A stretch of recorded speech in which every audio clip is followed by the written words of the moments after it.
اعوذ باللہ من الشیطان الرجیم بسم اللہ الرحمن الرحیم رب اشرح لی صدری ویسر لی امری واحلل عقدۃ من لسانی یفقہوا قولی۔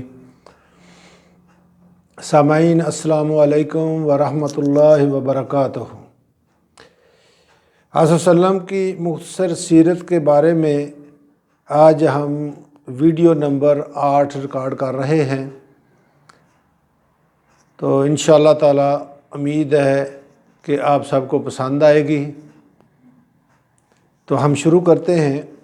آصف وسلم جب طائف کے سفر سے واپس آئے تو مکہ شریف میں آ کے آصف وسلم نے بڑا زور و شور سے دعوت اسلام کا سلسلہ شروع کر دیا۔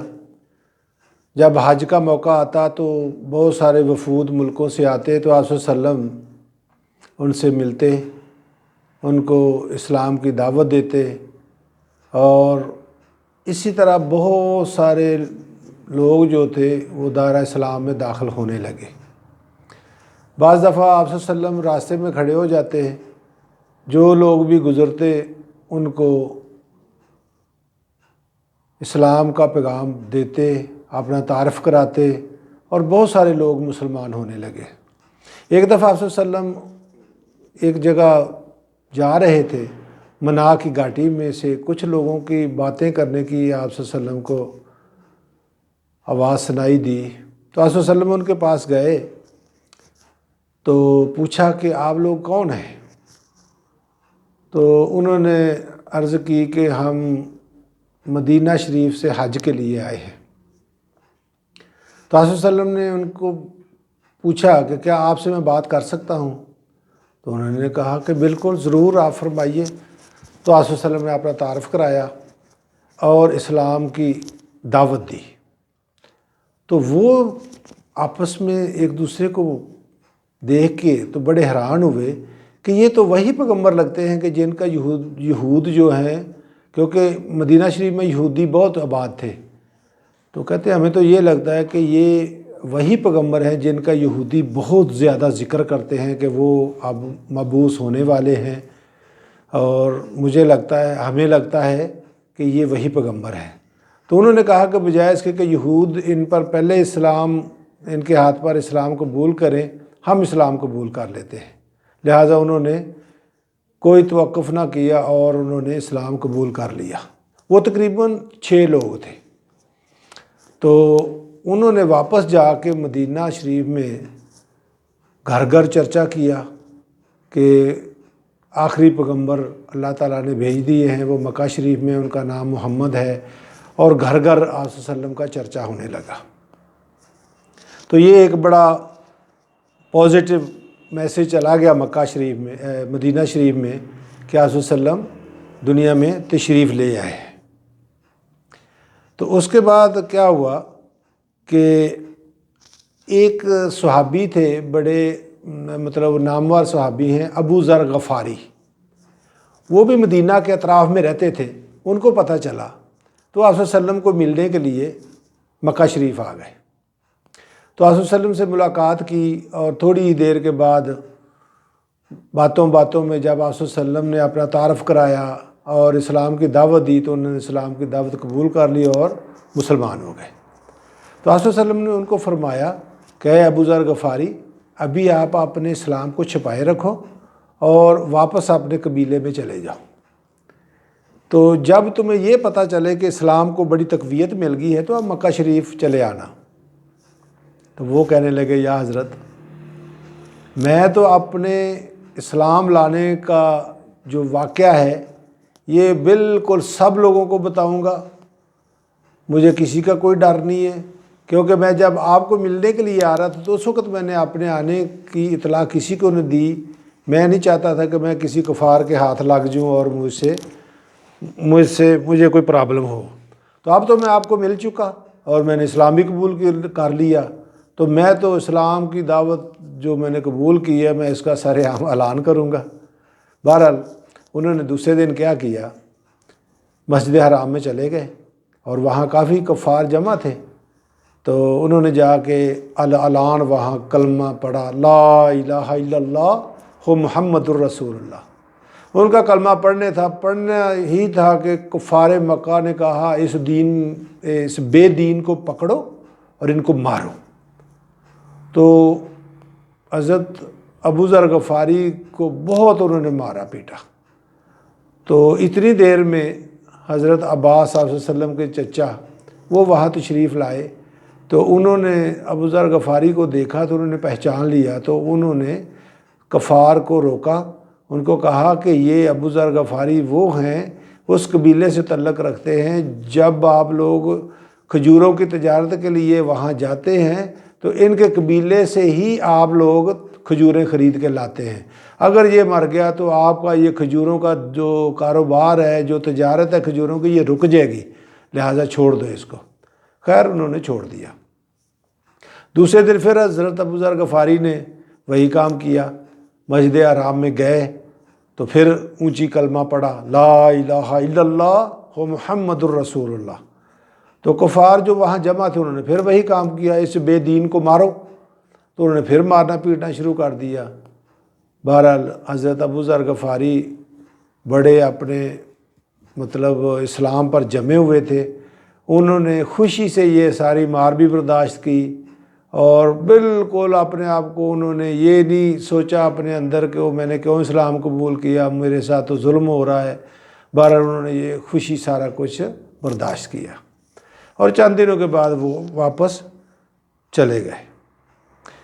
جب وہاں واپس چلے گئے تو انہوں نے بھی جا کے ظاہر جو ان کے جاننے والے تھے ان کو بھی بتایا کہ آپ صلی اللہ علیہ وسلم اس دنیا میں آ چکے ہیں اور میں تو مسلمان بھی ہو گیا ہوں۔ تو لوگوں کے اندر ایک الحمدللہ آپ صلی اللہ علیہ وسلم کا جو پیغام تھا وہ پہنچنا شروع ہو گیا۔ اس کے بعد کیا ہوا کہ 11 نبوت، یعنی آپ صلی اللہ علیہ وسلم کو جب نبوت ملی اس کے 11ویں سال آپ صلی اللہ علیہ وسلم کا نکاح حضرت عائشہ رضی اللہ تعالیٰ عنہ سے ہوا، شوال کے مہینے میں ہوا، اور اس وقت حضرت عائشہ رضی اللہ تعالیٰ عنہ کی عمر صرف 6 سال تھی۔ باہر نکاح ہوا لیکن رخصتی نہیں ہوئی۔ یہ یعنی 11 نبوت کا واقعہ ہے شوال کے مہینے میں۔ تو 12 نبوت کو آپ صلی اللہ علیہ وسلم کو اللہ تعالیٰ نے معراج کرائی، اسراء والمعراج۔ اسراء کا مطلب یہ ہے کہ اللہ تعالیٰ صلی اللہ علیہ وسلم کو مکہ سے بیت المقدس لے گیا، اور معراج کہتے ہیں اونچائی کو، اونچا جانا، اونچا اٹھانا۔ تو معراج جو آسمانوں کی طرف اللہ تعالیٰ نے آپ صلی اللہ علیہ وسلم کو سیر کرائی۔ تو ہوا یوں کہ حضرت جبرائیل علیہ السلام آپ صلی اللہ علیہ وسلم کے پاس آئے، ان کو مسجد حرام میں لے گئے، وہاں آپ صلی اللہ علیہ وسلم کا سینہ چاک کیا گیا، اندر سے دل نکالا گیا، دل نکال کے ایک لوہے کی تشتری میں رکھا، اور آب زمزم سے اس کو دھویا، اور ان کے آپ صلی اللہ علیہ وسلم کے دل کو حکمت اور دانائی سے بھر دیا۔ تو اس طرح اس کے بعد حضرت جبرائیل علیہ السلام آپ صلی اللہ علیہ وسلم کے لیے ایک سواری لائے جو گھوڑے سے چھوٹی تھی، سفید رنگ کی سواری تھی۔ تو آپ صلی اللہ علیہ وسلم کو اس پر سوار کیا۔ اس سواری کا نام تھا براق۔ براق یعنی یہ برق سے لفظ نکلا ہے، برق کہتے ہیں بجلی کو، بجلی کی سی تیزی۔ تو یہ جو نام اس سواری کا رکھا گیا تھا یہ اس کی سپیڈ کی وجہ سے، یعنی اس کی تیز رفتاری کی وجہ سے یہ نام رکھا گیا تھا۔ تو اس کی سواری کا یہ اس کی سپیڈ کا یہ عالم تھا کہ آپ صلی اللہ علیہ وسلم فرماتے ہیں کہ جہاں تک نظر جاتی تھی اس سواری کا قدم وہاں تک جاتا تھا، یعنی ایک قدم رکھا تو نظر بندے کو، آگے بندہ دیکھتا ہے نا، تو اس کی اتنی نظر جتنی دور جاتی ہے اس سواری کا اگلا قدم اتنی دور جا کے پڑتا تھا، یعنی بہت برق رفتار، جیسے ہم بھی استعمال کرتے ہیں نا، برق رفتاری سے چلتا ہے۔ تو آپ صلی اللہ علیہ وسلم کو جو سواری دی گئی اس کا نام تھا براق، اور یہ نام اس سواری کی تیز رفتاری کی وجہ سے ہی رکھا گیا تھا۔ لہٰذا آپ صلی اللہ علیہ وسلم بیت المقدس پہنچ گئے۔ جب مسجد اقصی میں داخل ہوئے تو وہاں پہلے ہی سارے نبی پیغمبر آصف وسلم کا انتظار کر رہے تھے. یعنی اللہ تعالیٰ نے ان اللہ علی کل شیء قدیر، اللہ تعالیٰ تو ہر چیز پر قادر ہے، جو چاہے کر سکتا ہے. تو اللہ تعالیٰ نے پہلے ہی حضرت آدم علیہ السلام سے لے کے حضرت عیسیٰ علیہ السلام تک جتنے نبی پیغمبر اللہ تعالیٰ نے دنیا میں بھیجے تھے وہ آلریڈی مسجد اقصی میں موجود تھے.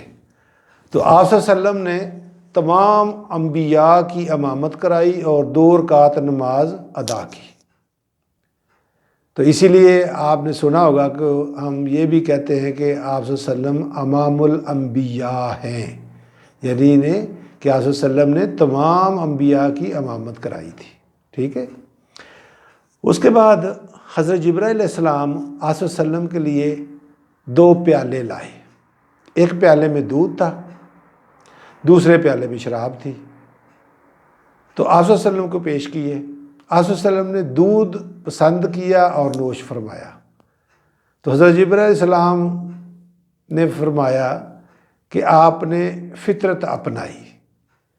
اگر آپ نے اب دودھ پیا ہے تو اللہ تعالیٰ آپ کو بھی ہدایت پر رکھے گا اور آپ کی امت بھی ہدایت یافتہ ہوگی. اگر آپ شراب پی لیتے تو آپ کی امت گمراہ ہو جاتی. تو یعنی اللہ تعالیٰ نے یہ بھی آپ صلی اللہ علیہ وسلم کو شرف حاصل کروایا کہ انہوں نے دودھ کو پسند فرمایا. تو ہمیں بھی دودھ ہی پینا چاہیے، نہ کہ شراب. کیونکہ کچھ ہمارے بھائی شراب بھی پیتے ہیں لیکن خدا را یہ چیز چھوڑ دے، یہ تو ہمارے آپ صلی اللہ علیہ وسلم نے پسند نہیں کی تو ہم کیوں پیے. تو جو چیز اللہ تعالیٰ نے، دیکھیں ایک میں اور چیز آپ کو بتا دوں، جو چیز بھی اللہ تعالیٰ نے ہمارے لیے حرام کی ہے وہ ہمارے جسم کے لیے، ہماری روح کے لیے وہ بہت زیادہ نقصان دہ ہے. کیونکہ اللہ تعالیٰ نے فرماتا ہے قرآن پاک میں کہ طیب چیزیں کھاؤ، یعنی پاک چیزیں. تو کیوں نہ ہم اچھی چیزیں کھائیں. مثال کے طور پر ایک بندہ سگریٹ پیتا ہے، ایک بندہ گٹکا کھاتا ہے، ایک بندہ شراب پیتا ہے، تو کیا غلاظت ساری کیوں ہم کھاتے ہیں. دودھ پیو، پانی پیو، شہد کھاؤ جس میں اللہ تعالیٰ نے شفا رکھا ہے اور لذت بھی. اللہ تعالیٰ فرماتا ہے جتنا مرضی پیو، کھاؤ پیو، کوئی مسئلہ نہیں ہے. حرام چیزوں کے قریب مت جاؤ. اصل میں وہ چیزیں ہمارے جسم کے لیے ہی اچھی نہیں ہیں، ہمارے روح کے لیے اچھی نہیں ہے. تو کیوں ہم وہ کام کریں جس سے اللہ بھی ناراض ہو، اللہ کا نبی بھی ناراض ہو اور ہمیں بھی نقصان ہو، ہماری صحت بھی خراب ہو. تو پھر یہ تو ظلم ہے نا اپنے آپ پر. پیسے دے کے ہم بیماری لیں. اب دیکھیں آپ سگریٹ کی ڈبی لیں، اس کے اوپر لکھا ہوتا ہے کہ یہ باعث کینسر ہے، یعنی کہ اٹ ول کاز کینسر. تو ہم پیسے دے کے بیماری اپنے اندر لے کے جا رہے ہیں. یعنی سگریٹ پی رہے ہیں، پیسے دے رہے ہیں نا، فری میں تو نہیں کو دیتا. شراب پی رہے ہیں، پیسے دے کے خرید رہے ہیں، تو وہ بھی ہمارے اندر جا کے نقصان کرتی. تو میرے پیارے بھائیوں، یہ چیزیں ہمیں چھوڑ دینی چاہیے کیونکہ یہ پاک چیزیں نہیں ہیں. اللہ تعالیٰ نے ہمیں بڑی پیاری پیاری کتنے پیارے پھل عطا کیے، کتنی پیارے مشروب عطا کیے، کتنے فروٹ دیے. ان فروٹوں کا جوس نکال کے پیو، ویسے کھاؤ، لذت بھی آئے گی. کوئی اس کے نہ کوئی سر درد ہوگا، نہ کوئی پیٹ خراب ہوگا. تو اس لیے ہمیں چاہیے ہم وہ چیزیں کھائیں پئیں جو اللہ اور اللہ کے رسول نے ہمیں حکم دیا ہے، نہ کہ دوسری چیزیں کھائیں.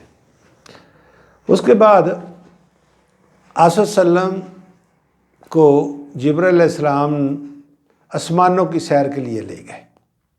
جب پہلے آسمان پر پہنچے، دروازہ کھلوایا تو وہاں کے جو دربان تھے انہوں نے پوچھا کہ کون. تو حضرت جبرائیل علیہ السلام نے تعارف کرایا، دروازہ کھلا تو وہاں آپ صلی اللہ علیہ وسلم کو سب انسانوں کے باپ حضرت آدم علیہ السلام ملے. ان سے ملاقات ہوئی، آپ صلی اللہ علیہ وسلم نے ان کو سلام کیا تو انہوں نے جواباً کہا مرحبا، اور آپ صلی اللہ علیہ وسلم کی نبوت کا اقرار کیا. اس کے بعد آپ صلی اللہ علیہ وسلم کو دوسرے آسمان پر لے جایا گیا. وہاں بھی وہی مکالمہ ہوا وہاں دو بھائیوں سے، دو خالہ زاد بھائیوں سے ملاقات ہوئی، ایک حضرت عیسیٰ علیہ السلام اور دوسرے حضرت یحییٰ علیہ السلام۔ تو آپ صلی اللہ علیہ وسلم نے ان کو بھی سلام کیا، انہوں نے بھی جواباً کہا مرحبا، اور آپ صلی اللہ علیہ وسلم کی نبوت کا اقرار کیا۔ اس کے بعد آپ صلی اللہ علیہ وسلم کو تیسرے آسمان پر لے جایا گیا۔ وہاں آپ صلی اللہ علیہ وسلم کی ملاقات حضرت یوسف علیہ السلام سے کرائی گئی۔ حضرت یوسف علیہ السلام وہ پیغمبر ہے کہ جن کو اللہ تعالیٰ نے دنیا میں سب سے خوبصورت اور حسین و جمیل بنایا تھا۔ آپ سورہ یوسف پڑھیں، اس میں سارا قصہ موجود ہے، یعنی کہ ان کو اللہ تعالیٰ نے جیسا حسن دیا تھا ایسا کسی کو نہیں دنیا میں دیا تھا۔ تو ان سے بھی کہا السلام علیکم، انہوں نے بھی جواب میں کہا مرحبا، اور آپ صلی اللہ علیہ وسلم کی نبوت کا اقرار کیا۔ اس کے بعد آپ صلی اللہ علیہ وسلم کو چوتھے آسمان پر لے جایا گیا، اور وہاں ان کی ملاقات ہوئی حضرت ادریس علیہ السلام سے۔ حضرت ادریس علیہ السلام کو بھی سلام کیا، انہوں نے بھی جواباً مرحبا کہا اور آپ صلی اللہ علیہ وسلم کی نبوت کا اقرار کیا۔ پھر آپ صلی اللہ علیہ وسلم کو پانچویں آسمان پر لے جایا گیا، وہاں آپ صلی اللہ علیہ وسلم کی ملاقات حضرت ہارون علیہ السلام سے ہوئی، ان سے بھی وہی مکالمہ ہوا السلام علیکم، انہوں نے بھی جواب میں کہا مرحبا، اور آپ صلی اللہ علیہ وسلم کی نبوت کا اقرار کیا۔ پھر چھٹے آسمان پر پہنچے، چھٹے آسمان پر آپ صلی اللہ علیہ وسلم کی ملاقات حضرت موسیٰ علیہ السلام سے ہوئی۔ حضرت موسیٰ علیہ السلام سے بھی بات ہوئی، اور آپ صلی اللہ علیہ وسلم نے سلام کہا فرمایا، اور انہوں نے جواباً مرحبا کہا اور آپ صلی اللہ علیہ وسلم کی نبوت کا اقرار کیا۔ پھر آپ صلی اللہ علیہ وسلم کو ساتویں آسمان پر لے جایا گیا، وہاں حضرت ابراہیم علیہ السلام سے ملاقات ہوئی۔ حضرت ابراہیم علیہ السلام اپنی پشت بیت المعمور کے ساتھ لگائے بیٹھے تھے۔ بیت المعمور وہ ہے جیسے دنیا میں خانہ کعبہ ہے، عالم دین فرماتے ہیں کہ اسی طرح ہی اسی کے اوپر ہی ساتویں آسمان پر جیسے خانہ کعبہ اسی طرح اس کا نام ہے بیت المعمور۔ اور دنیا میں تو ہم انسان خانہ کعبہ کا طواف کرتے ہیں، وہاں فرشتے طواف کرتے ہیں، اور ہر روز 70,000 70,000 اینجلز 70,000 فرشتے طواف کے لیے آتے ہیں۔ جو ایک دفعہ ایک فرشتہ طواف کر لیتا ہے دوبارہ اس کی باری نہیں آتی، یعنی کہ اس سے معلوم ہوتا ہے کہ اللہ تعالیٰ نے بے شمار فرشتے پیدا کیے ہیں جو اللہ کی عبادت کرتے ہیں۔ تو وہ علامہ اقبال کا شعر مجھے یاد آ گیا، وہ فرماتے ہیں کہ درد دل کے واسطے پیدا کیا انسان کو، عبادت کے لیے کچھ کم نہ تھے کرو بیاں۔ کرو بیاں فرشتوں کو کہتے ہیں، یعنی کہ اللہ تعالیٰ نے انسان کو جو پیدا کیا ہے اس کے ساتھ بڑی اللہ تعالیٰ نے توقعات بھی رکھی ہیں۔ اللہ تعالیٰ نے اس کو اشرف المخلوقات بنایا ہے کہ اس کے اندر اللہ تعالیٰ نے بڑی صلاحیتیں رکھی ہیں، صرف عبادت کے لیے نہیں پیدا کیا، عبادت کے لیے تو اللہ تعالیٰ کے پاس فرشتے بھی بہت ہیں، ہمیں ایک دوسرے کی دل جوئی کے لیے، ایک دوسرے کی ہمدردی کے لیے، ایک دوسرے کا خیال کرنے کے لیے پیدا کیا ہے، جو کہ ہم بہت کم کرتے ہیں۔ ہمارے پاس تھوڑا سا پیسہ آ جائے گا تو ہم غریب آدمی کو نفرت سے دیکھتے ہیں، ہمارے کپڑے ہم نے اچھے پہنے ہوئے تو جو بیچارہ تھوڑا غریب ہوگا تو ہم اس کے قریب سے نہیں گزرتے، نہیں، ہمیں اللہ تعالیٰ اور اللہ کے رسول نے فرمایا کہ آپ لوگ صلہ رحمی کریں، محبت کریں، پیار کریں ایک دوسرے سے۔ تو مجھے ایک وہ پنجابی کا پرانا گانا یاد آیا، میں ایک شعر عرض کرتا ہوں، آپ برا نہ منائیے گا، میں کوئی گانے سنانے نہیں بیٹھا، لیکن وہ بات گانا بھی جو ہے وہ بھی ایک نصیحت ہے۔ کہ گانا ہوتا تھا پنجابی کا، جدوں تیری دنیا تو پیار ٹر جاوے گا، دس پھر دنیا تے کی رہ جاوے گا، کہ یعنی کہ پیار جو ہے نا یہی سینس ہے ہماری زندگی کا، محبت پیار. جیسے کہ بلڈنگ کو جوڑنے کے لیے یعنی بلڈنگ کھڑی کرنے کے لیے ہم سیمنٹ اور ریت مکس کر کے اس کی چنائی کرتے ہیں، پھر اسی سے پلستر کرتے ہیں. اور یہ چنائی جو ہے نا مضبوط تب بھی ہوتی ہے جب اس کے اندر سیمنٹ اور ریت لگتی ہے، ورنہ آپ اینٹیں کھڑی کریں تو اینٹیں گر جائیں گی، دکا دیں گے تو گر جائیں گی. تو یہ جو محبت ہے نا یہ سیمنٹ اور ریت کا کام کرتی ہے انسانوں کے درمیان.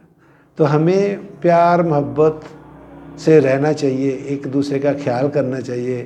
ہر انسان کو اپنے سے بہتر سمجھنا چاہیے، اپنے پر دوسرے کو ترجیح دینی چاہیے. تو پھر ہے اسلام، پھر کہہ سکتے ہیں ہم مسلمان ہیں.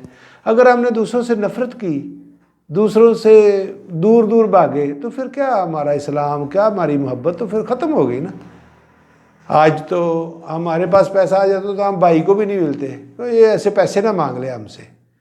تو ہمیں پلیز میری آپ سب سے ریکویسٹ ہے کہ ہمیں پیار محبت سے رہنا چاہیے، اپنوں کا سب کا. ہم سب مسلمان ہیں. آپ نے فرمایا کہ مسلمان جو امت ہے، جو لوگ ہیں، یہ ایک امت ہے. آپ وسلم کا آخری خطبہ آپ سنیں، اس میں بڑی زبردست نصیحتیں ہیں. چھوٹی سی ایک اس میں سے چھوٹی سی بات بتاتا ہوں. آپ نے فرمایا کسی عربی کو کسی اجمی پر فوقیت نہیں، اور کسی اجمی کو عربی پر فوقیت نہیں، کسی گورے کو کالے پر فوقیت نہیں، اور نہ کسی کالے کو گورے پر فوقیت ہے. الا تقوی، صرف تقوی. اللہ تعالیٰ پسند فرماتا ہے تقوی والے کو. جس کا تقوی زیادہ ہوگا، اللہ سے خوف کرے گا، اللہ کے حکم کے مطابق زندگی گزارے گا، وہ اللہ کو پسند ہے، وہ اللہ کے رسول کو پسند ہے.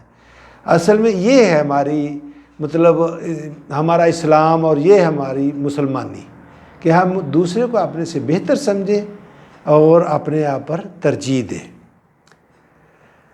تو بہرحال اس کے بعد آپ وسلم، جبرائیل علیہ السلام دونوں آگے گئے. تو آگے ایک درخت ہے جس کو کہتے ہیں سدرۃ المنتہا. سدرہ عربی میں سدرہ کہتے ہیں اپنے بیری کے درخت کو. منتہا یعنی اب آخری مقام تھا، اس سے آگے جبرائیل علیہ السلام بھی نہیں جا سکتے. تو وہاں جب آپ صلی اللہ علیہ وسلم اور جبرائیل علیہ السلام تشریف لے گئے تو بیری کا درخت اتنا، یعنی اچھا سب سے پہلے یہ بتاؤں کہ جو وہاں بیری کا درخت ہے نا، اس کے جو پتے ہیں وہ ہاتھی کے کان جتنے بڑے ہیں،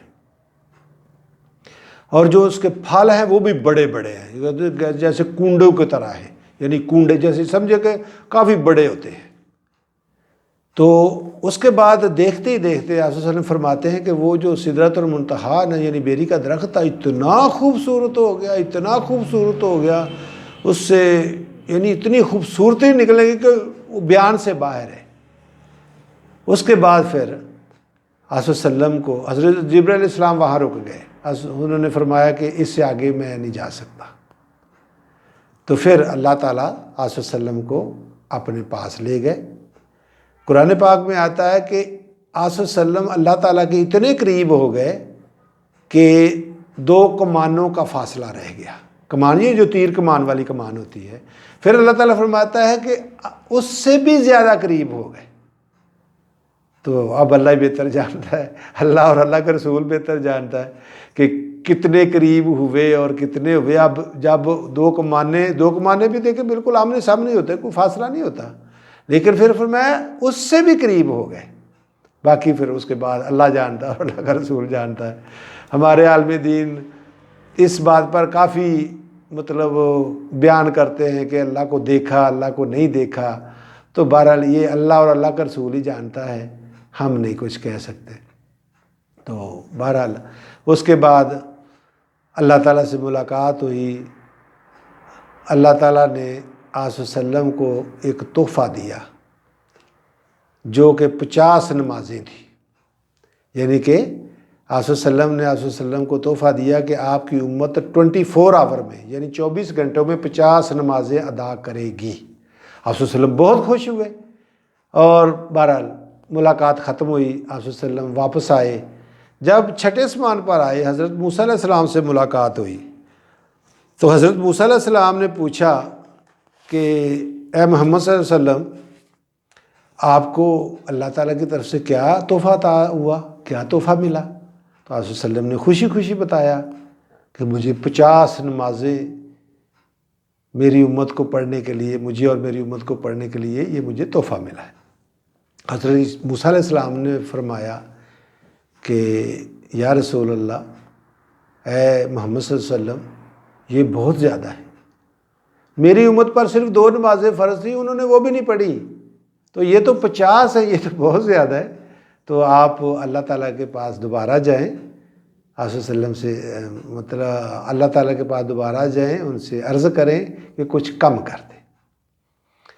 تو اللہ تعالیٰ نے اس کے بعد آپ صلی اللہ علیہ وسلم واپس گئے تو اللہ تعالیٰ نے فرمایا کہ ٹھیک ہے، ہم 10 کم کر دیتے ہیں۔ کرتے کرتے یعنی کہ وہ 1 دفعہ گئے، 2 دفعہ گئے، 3 دفعہ گئے، حضرت موسیٰ علیہ السلام بار بار بھیجتے رہے اور آپ صلی اللہ علیہ وسلم جاتے رہے۔ آخر میں آپ صلی اللہ علیہ وسلم کو اللہ تعالیٰ نے فرمایا کہ ٹھیک ہے، 5 نمازیں 24 گھنٹوں میں آپ اور آپ کی امت پڑھیں گے۔ تو ساتھ ہی اللہ تعالیٰ نے فرمایا کہ آپ کی امت نمازیں 5 پڑھے گی، لیکن ان کو اجر 50 نمازوں کا ہی ملے گا۔ تو اس لیے دیکھیں، ہماری امت، آپ صلی اللہ علیہ وسلم کی امت کو اللہ تعالیٰ نے یہ تحفہ دیا، ہم 1 نیکی کریں گے تو اس کا ثواب 10 نیکیوں کے برابر ہوگا، گناہ کریں گے تو 1 کا 1 ہی ملے گا۔ یہ بھی آپ صلی اللہ علیہ وسلم کی امت کو، یہ نہیں، آپ صلی اللہ علیہ وسلم کو ایک بہت بڑا تحفہ دیا گیا کہ ہم نے 1 نیکی کرنی ہے تو 10 نیکیاں ملیں گی، 1 نماز پڑھیں گے تو 10 نمازیں، 5 نماز پڑھیں گے تو 50 نمازیں۔ تو یہ بھی اللہ تعالیٰ کا ایک خاص کرم ہے آپ صلی اللہ علیہ وسلم کی امت پر، ہم کتنے لکی ہیں، کتنی اچھی، مطلب اللہ تعالیٰ کی پیاری امت ہے۔ آپ صلی اللہ علیہ وسلم کتنے پیارے ہیں اللہ تعالیٰ کو کہ اللہ تعالیٰ نے ان کو اتنا پیارا تحفہ دیا کہ پڑھیں گے تو 5، ثواب آپ کو 50 کا ملے گا۔ تو بہرحال اس کے بعد پھر حضرت موسیٰ علیہ السلام نے فرمایا کہ ابھی بھی زیادہ ہے، تو پھر آپ صلی اللہ علیہ وسلم نے فرمایا کہ نہیں، اب اس سے کم میں نہیں کرواتا، کیونکہ یہ تو بہت پہلے بہت کم ہو گئی۔ لہٰذا آپ صلی اللہ علیہ وسلم اسی رات واپس مکہ شریف واپس آ گئے۔ جب صبح ہوئی تو آپ صلی اللہ علیہ وسلم نے لوگوں کو بتایا کہ ایسے ایسے میں ایک ہی رات میں بیت المقدس بھی گیا، پھر میں آسمانوں کی سیر بھی کی، اللہ کی تعالیٰ کی بہت ساری نشانیاں دیکھی۔ قصہ تو یہ بہت لمبا ہے، بہت طویل ہے، لیکن میں آپ کو شارٹ بتا رہا ہوں، کیونکہ آپ صلی اللہ علیہ وسلم کی مختصر سیرت بیان کر رہا ہوں میں، کیونکہ لمبی تو کرے تو پتہ نہیں کتنا ٹائم لگے گا، لیکن میں چاہتا ہوں کہ کم سے کم ایک بریف سا سکیچ ہمارے ذہن میں ہو کہ آپ صلی اللہ علیہ وسلم نے کیا کیا کیا۔ تو آپ صلی اللہ علیہ وسلم نے جب لوگوں کو فرمایا کہ میں ایک ہی رات میں بیت المقدس گیا اور پھر میں وہاں سے آسمانوں کی سیر کی، 7 آسمانوں کی سیر کی، اللہ تعالیٰ سے ملاقات کی، پیغمبروں کو ملا، تو سارے لوگ جو نا، کچھ لوگ تو حیران ہوئے، کچھ پریشان ہوئے، کئی لوگوں نے مذاق اڑایا، کئی لوگوں نے جناب سیٹیاں بجا کے کچھ مطلب بدتمیزیاں کی۔ تو بہرحال آپ صلی اللہ علیہ وسلم نے جو بات کہنی تھی وہ تو کہہ دی۔ اس کے بعد کچھ لوگ جو نا کفار، وہ حضرت ابوبکر صدیق کے پاس گئے، جا کے کہنے لگے جی اچھا آپ یہ بتائیں، اگر کوئی یہ کہے کہ میں ایک ہی رات میں بیت المقدس گیا، اس کے بعد میں نے 7 آسمانوں کو بھی سیر کی، میں اللہ تعالیٰ سے بھی ملاقات کی، میں نے جنت کی بھی سیر کی، میں نے بڑی نشانیاں دیکھی، میں نے دوزخ بھی دیکھی، یہ بھی دیکھا، وہ بھی دیکھا، تو یہ ممکن ہے؟ تو انہوں نے کہا کہ کہا کس نے؟ تو سب نے کہا کہ آپ کے دوست محمد صلی اللہ علیہ وسلم فرما رہے ہیں۔ تو انہوں نے کہا کہ آپ تو یہ بات کرتے ہیں، میں تو اس سے بھی بڑھ کے تصدیق کرتا ہوں کہ جو روز اللہ تعالیٰ کی طرف سے پیغام آتا ہے، جو جبرائیل علیہ السلام آپ صلی اللہ علیہ وسلم کے پاس پیغام لے کے آتے ہیں، تو میں تو اس کی بھی تصدیق کرتا ہوں۔ آپ صلی اللہ علیہ وسلم تو جھوٹ بولتے ہی نہیں ہیں، وہ جو کہتے ہیں بالکل سچ ہے، کیونکہ وہ اللہ کے پیغمبر ہیں۔ تو سب بڑے حیران پریشان ہوئے کہ اتنا، یعنی آپ کو ان پر یقین ہے؟ تو جب آپ صلی اللہ علیہ وسلم کو آ کے لوگوں نے بتایا کہ حضرت ابوبکر صدیق سے جب پوچھا گیا تو انہوں نے یہ جواب دیا، تو آپ صلی اللہ علیہ وسلم نے ان کو اس وقت لقب دیا تھا صدیق کا۔ تو کیونکہ انہوں نے آپ صلی اللہ علیہ وسلم کی بات کی تصدیق کی تھی۔ تو یہ مقام ہے حضرت ابوبکر صدیق کا بھی، اور یہ یقین اٹل۔ تو یہ یقین تھا۔ تو اس کے بعد کفار مکہ جمع ہو گئے، انہوں نے آپ صلی اللہ علیہ وسلم کا ٹیسٹ لینا چاہا۔ انہوں نے کہا اچھا آپ کہتے ہیں کہ میں بیت المقدس گیا ہوں، پھر آسمانوں پر گیا ہوں، چلو آسمانوں کا تو ہمیں نہیں پتہ، تو بیت المقدس تو ہم نے دیکھا ہوا ہے، ہم کچھ آپ سے سوال کرتے ہیں ان کے جواب دو۔ حسن نے کہا فرمایا کہ ٹھیک ہے پوچھو۔ اب آپ صلی اللہ علیہ وسلم، ان کو پتہ تھا کہ آپ صلی اللہ علیہ وسلم بیت المقدس کبھی نہیں گئے پہلے، تو یہ ہمارے سوالوں کا جواب نہیں دے پائیں گے، تو ہم کہیں گے نہیں یہ تو بات غلط ہے جو آپ کر رہے ہیں۔ تو ابو جہل وغیرہ بھی گئے سارے، انہوں نے پوچھا اچھا آپ یہ بتائیں جی بیت المقدس کی اپنے یعنی مسجد اقصیٰ کے کتنے دروازے ہیں، کتنی کھڑکیاں ہیں؟ تو آپ صلی اللہ علیہ وسلم نے تو پہلے دیکھا نہیں تھا۔ اور دوسری بات یہ ہے، اب مطلب ہم لوگ ہیں، ہم کسی بھی مسجد میں جائیں نماز پڑھ کے آئیں تو کیا ہم وہاں دروازے گنیں گے، کھڑکیاں گنیں گے؟ کیا ہم سے کسی نے ٹیسٹ لینا ہے؟ وہ تو بندہ سرسری جاتا ہے، نماز پڑھی اور آ گئے، یا دیکھنے کے لیے بھی گئے تو ہم کو دروازے کھڑکیاں تو نہیں گنتے نا۔ لہٰذا آپ صلی اللہ علیہ وسلم نے بھی ظاہر ایسے ہی کیا تھا، لیکن اللہ تعالیٰ نے ظاہر اپنے پیغمبر کو نیچا تو نہیں دکھانا تھا، تو اللہ تعالیٰ نے پورا مسجد اقصیٰ آپ صلی اللہ علیہ وسلم کے سامنے کر دی۔ وہ جو سوال کرتے تھے آپ صلی اللہ علیہ وسلم جواب دے دیتے تھے۔ وہ پوچھتے کتنے دروازے، آپ صلی اللہ علیہ وسلم اتنے دروازے، کتنی کھڑکیاں، آپ صلی اللہ علیہ وسلم آتے اتنی کھڑکیاں۔ وہ پریشان ہو رہے تھے کہ یہ کیسے ہو سکتا ہے؟